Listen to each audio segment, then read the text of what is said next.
మాత్రం మారుతూ ఉంటాయి. మనిషికి ఇప్పుడున్న శరీరంలో బాల్యము, యవ్వనము, ముసలితనము అనే మార్పు ఎలా కనిపిస్తూ ఉంటుందో అలాగే చనిపోయిన తర్వాత మరొక శరీరం లభిస్తుంది. ఈ విషయంలో జ్ఞానులు మోహానికి గురికారు. ఇంద్రియాలతో సంబంధం ఏర్పడినప్పుడు చలి, వేడి, సుఖం, దుఃఖాలు కలుగుతుంటాయి. అవి ఎప్పుడూ ఒకేలా ఉండక వస్తూ పోతూ ఉంటాయి. వాటిని నీవు తట్టుకోవాలి. సుఖదుఖాల యందు సమబుద్ధిని కలిగి ఉంటే అవి అతన్ని కష్టపెట్టవు. అలాంటి వాడు మోక్షానికి అర్హుడు. ఈ ప్రపంచమంతటా నిండి ఉన్న ఆత్మ నశించేది కాదు. ఆత్మని నాశనం చేసేవారు ఎవరూ లేరు.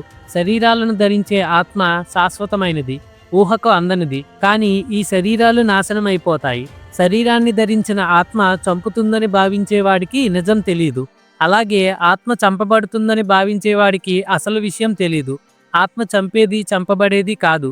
ఆత్మ పుట్టుక లేనిది, శాశ్వతమైనది, పురాతనమైనది. శరీరం నశించినా ఆత్మ నశించదు. ఆత్మ పుట్టేది, చచ్చేది కాదని, ఎప్పుడూ ఉండేదని తెలుసుకున్నవాడు ఎవరిని అయినా ఎలా చంపిస్తాడు, ఎలా చంపగలడు?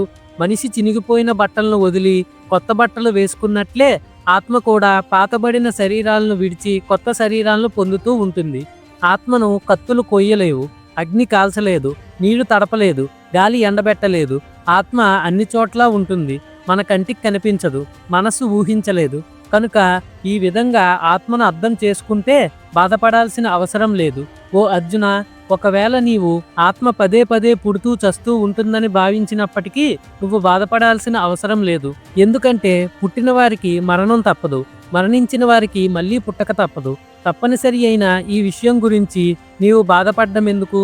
అన్ని ప్రాణుల శరీరాలు పుట్టక ముందు కనిపించవు, పుట్టిన తర్వాత కనిపిస్తాయి.